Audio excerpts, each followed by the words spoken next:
Bom dia, meu irmão, minha irmã, você que está conosco aqui na nossa web rádio Conexão Viva, a rádio que nos mantém conectados ao Senhor, e agora também ao vivo pelas nossas redes sociais, Facebook e canal Conectados ao Sagrado. Deus abençoe, graça e paz. Manhã de sexta-feira, dia 12 de julho de 2024, agora são 7 horas e 28 minutos. E hoje, pessoal, nós vamos falar sobre o cego de nascença. O texto que está aqui no Evangelho de João, no capítulo 9, do versículo 1 até o versículo 17. João 9, versículo 1 até o 17, que é bem interessante hoje, para falarmos desse milagre. Não sei como é que está a tua vida, não sei qual é o diagnóstico que Deus deu sobre você, sobre alguma enfermidade. Mas eu quero dizer para você que Deus é o médico dos médicos. Ele é o Senhor dos senhores. Amém? Senhor Deus Santo, vivo, poderoso, Criador dos céus e da terra. Deus, em nome de Jesus, ó Pai, eu coloco em tuas mãos a minha vida e a vida de todos aqueles que estão nos ouvindo nesta manhã. Os coloco e me coloco como criatura nas mãos do Criador. Abençoa-nos com a tua presença. Torna os nossos dias mais alegres, abençoados e prósperos, em nome do Senhor Jesus. Graças a Deus. Então o texto que nós vamos ler nessa manhã está em João, capítulo 9, do versículo 1 ao 17.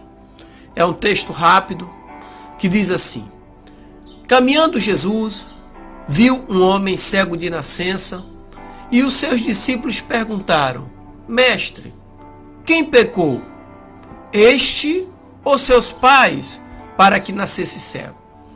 Respondeu Jesus: Nem ele pecou, nem seus pais, mas foi para que se manifestem nele as obras de Deus. É necessário que façamos as obras daquele que me enviou. E enquanto é dia, a noite vem, quando ninguém pode trabalhar. Enquanto estou no mundo, eu sou a luz do mundo. Dito isso, cuspiu na terra e, tendo feito lodo com a saliva, aplicou-lhe aos olhos do cego, dizendo-lhe: Vai, lava-te num tanque de Siloé, que quer dizer enviado. Ele foi, lavou-se e voltou vendo. Então os vizinhos e os que dantes o conheciam de vista como mendigo perguntavam: Não é este o que estava assentado pedindo esmolas? Uns diziam: É ele. Outros diziam: Não, mas se parece com ele. Ele mesmo, porém, dizia: Sou eu. E perguntou-lhe, pois, como que te foram abertos os olhos? E respondeu ele: O homem, chamado Jesus, fez lodo e untou-me os olhos e disse-me: Vai ao tanque de Siloé e lava-te. Então fui, lavei-me e estou vendo. E disseram-lhe, pois, onde está ele? E respondeu o homem: Não sei.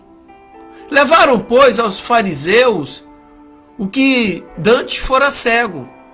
E era sábado, o dia em que Jesus fez o lodo e lhe abriu os olhos. Então os fariseus, por sua vez, lhe perguntaram como chegara a ver. E ao que lhes respondeu: Aplicou lodo aos meus olhos, lavei-me e estou vendo. E por isso alguns dos fariseus diziam: Esse homem não é de Deus, porque não guarda o sábado.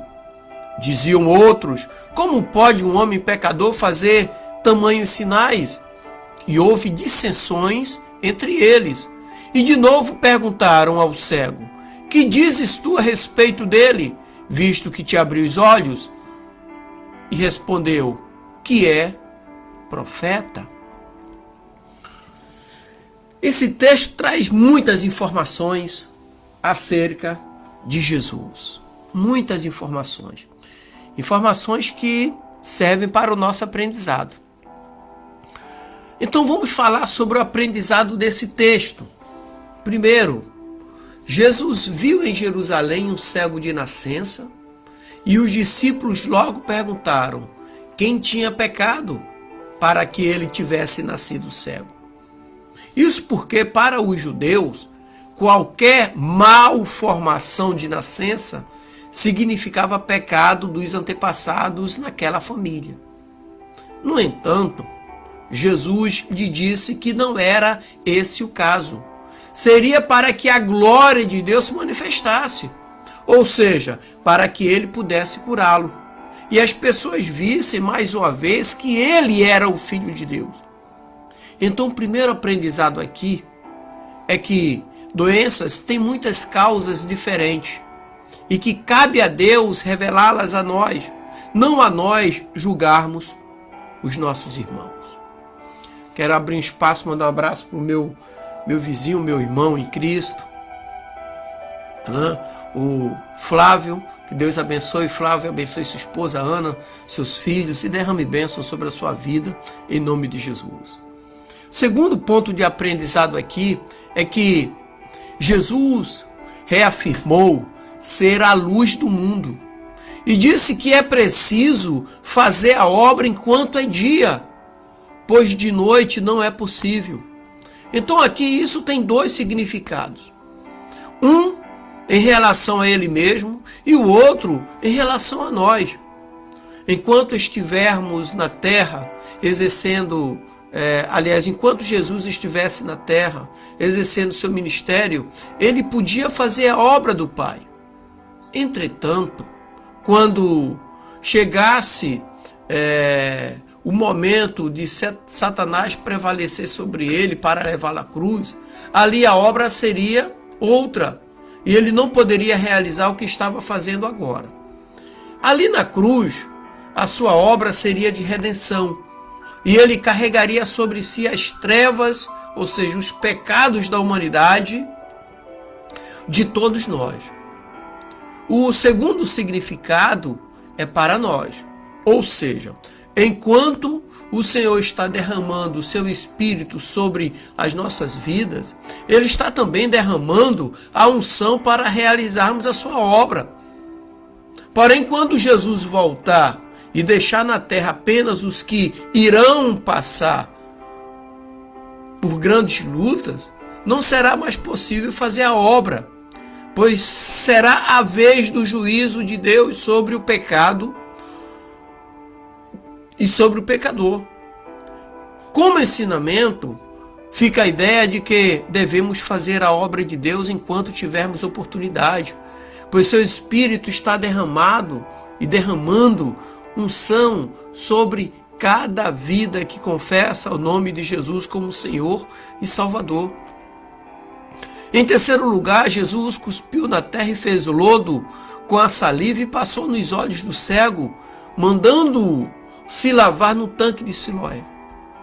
Era uma prática conhecida entre a medicina da época que havia algo na saliva que poderia servir de medicamento para os que tinham problemas visuais.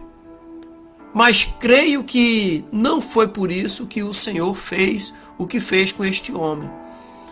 Para começar, ele curou 3 cegos de maneiras diferentes, para mostrar que nada se repete com ele. Tudo é novo com Jesus. Ele faz como quer, do jeito que quer, com a pessoa que ele quer e a hora que ele quer. Então, quando estudamos sobre a cura do cego de Jericó, vimos que Jesus simplesmente perguntou a ele o que queria que ele fizesse. O que queres que eu te faça? O que tu queres? E ele pediu que eu torne a ver para ser curado. E Jesus simplesmente disse: eu quero. Em Mateus está escrito que o Senhor lhe tocou os olhos, mas não há nenhuma referência ao uso de saliva. Somente agora, somente na cura do cego de Betsaida. que Jesus tocou os olhos e mais nada. Portanto, aqui, nesse cego de nascença, Jesus estava unindo a sua palavra de poder, representada pela saliva. A fraqueza humana, vamos dizer assim, terra-barro, e trazendo a ela a cura e a restauração. Isso nos mostra mais uma vez a necessidade que o ser humano tem de Deus para ter vida, como ele soprou seu fôlego de vida, o Espírito Santo, em Adão, para que ele se tornasse alma vivente. E foi muito semelhante, assim ele trouxe o milagre sobre aquele homem. O quarto ponto aqui é que o Senhor mandou se lavar no tanque de Siloé, que se tratava de um tanque construído pelo rei Ezequias para trazer água a Jerusalém. Sem água, a cidade morreria, o que nos faz inferir que água é símbolo de vida. O próprio Jesus diz: eu sou a fonte de água viva. O fato de Jesus mandar o homem lavar-se num tanque simboliza que era necessário que ele fosse se imbuir da visão de Deus, lavando-se da visão humana. Isso tudo para ter vida. Agora eu quero acrescentar aqui a obediência. Sem obediência não tem milagre. Jesus mandou ele ir se lavar no tanque de Siloé. Ele tinha que obedecer. Então a obediência à voz de Deus atrai o milagre de Deus. Então, ser obediente é tremendo. Então isso nos faz pensar em obediência. Ou seja, o Senhor fez a sua parte e mandou o homem fazer a parte dele. E o homem lhe obedeceu e voltou vendo. Se ele desobedecesse, provavelmente continuaria cego. E Jesus é aquele que nos envia para onde ele quer, a fim de que sejamos curados. É ele que traça o caminho da cura. É Jesus que traça o caminho da cura. E aqui, quinto ponto, quero abrir espaço, mandar um abraço para o meu irmão Gilson Cine, lá do Rio de Janeiro. Que Deus abençoe sua esposa, a irmã Marilúcia, suas filhas, genros e netos. Deus abençoe, netas, né? Deus abençoe grandemente em nome de Jesus.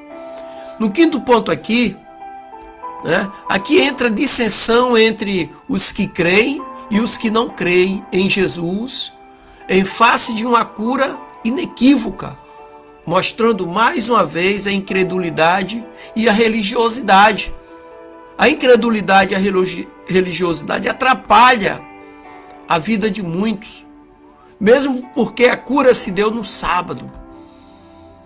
Então, muitos confundem a fé em Jesus com religião, com religiosidade. Tem muita gente religiosa dentro de igrejas por 20, 30 anos e não conhece o milagre de Deus.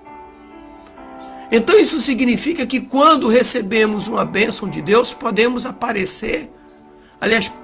aparecer aqueles que, por dureza de coração, questionarão a origem dela. Entretanto, não poderão negá-la, nem roubá-la, pois foi selada pelo próprio Deus. Portanto, o ensinamento é não dar ouvido às mentiras, mas permanecer firme, confirmando a cura diante de todos, como fez esse homem, mesmo que os seus próprios pais o tivessem desamparado por medo da religiosidade, porque naquela época quem nascia com um problema, uma deficiência, os religiosos diziam porque tinha pecado nos teus antepassados, seus antepassados tinham pecado. Então essas pessoas praticamente eram jogadas na rua e viravam mendigos. Que era o caso desse cego de nascença aqui de João, capítulo 9, versículo 1 ao 17. As pessoas não aceitam, sabe? E isso é religiosidade. Sexto ponto aqui, Jesus não abandona os que são seus, mas se revela a eles para que a sua fé seja firmada nele. E quando expulsaram o homem da sinagoga, porque confessou Jesus como o autor do milagre, e o Senhor se encontrou com ele e se revelou particularmente a ele, e fortaleceu mais e mais a sua fé. E Jesus prosseguiu dizendo: eu vim a este mundo para juízo, a fim de que os que não veem vejam, e os que veem se tornem cegos. Alguns dentre os fariseus que estavam perto dele perguntaram: acaso também nós somos cegos? E respondeu-lhe Jesus: se fosses cegos, não teríeis pecado algum, mas porque agora dizeis, nós vemos, subsiste o vosso pecado. Então Jesus quis dizer que ele veio para aqueles que têm consciência do seu pecado e se arrependem. Aí debaixo do seu sangue, debaixo do sangue de Jesus tem perdão e tem justificação. Sabe? O sangue de Jesus é poderoso demais. E ele verteu na cruz para nos salvar, para nos libertar, para nos purificar de todos os males. Hoje tem irmãos na igreja, se recebe milagre de cura, milagre fantástico. Tem pastores que não dão oportunidade para aquele irmão não roubar o degrau ou o pedestal que é aquele que o pastor está, sabe? Se você recebe um milagre de cura de um câncer, seja o que for, tem pessoas que não querem ouvir você dando esse milagre. Entendeu? Porque na igreja a glória, em muitos lugares, Jesus não recebe a devida glória. Então, essa é a igreja do século 21. Muita religiosidade e pouca presença de Deus. Então, meu irmão, minha irmã, curve-se diante do poder de Deus. Curve-se diante de Jesus. A Ele toda a honra, toda a glória e todo o louvor. Amém? E lembre-se que a obediência daquele homem, Jesus untou lodo com saliva no chão, tocou nos olhos dele e falou: vai e lava-se no tanque de Siloé. Ele não tinha sido curado ainda. Então ele saiu sob a ordem de Jesus, foi lá, entrou no tanque e quando saiu estava vendo. Então Jesus mandou ele. Então a obediência antecede o milagre. Que sejamos obedientes à voz de Deus. Que Deus te abençoe, meu irmão, minha irmã, e derrame bênção sobre a tua vida. E que os seus dias, os nossos dias, sejam alegres, abençoados e prósperos, em nome de Jesus. Eu mando um abraço para nossa irmã Iraci e irmão Raimundo, estão lá em Minas Gerais. Deus os abençoe grandemente. Tive o prazer de pastoreá-los em 98 e 99 lá no Rio de Janeiro, assim como nosso irmão Gilson Cine, né? Eu tive o prazer de pastorear sua família no ano 2000 em outra igreja lá em Nova Iguaçu, no Rio de Janeiro. Mando um abraço para minha irmã Maria do Carmo, lá em Camaragibe, a todos ali do Camaragibe, em Naba, em Pernambuco. Lindoval, um grande abraço. Lúcia Silva, sua companheira, sua esposa, um grande abraço. Mando um abraço para minha irmã Maria da Glória, a mais velha, minha sobrinha Kelly e Andressa. Pastor Nilo, um grande abraço, pastor Marcos Lacerda, um grande abraço na sua vida, na sua família. O Ramilson, lá em Natal, Rio Grande do Norte, Deus abençoe grandemente, querido. Enfim, a todos aqueles que têm nos acompanhado. Deus abençoe, graça e paz. Tenhamos um final de semana alegre, abençoado e próspero em nome de Jesus. Graça e paz. E para você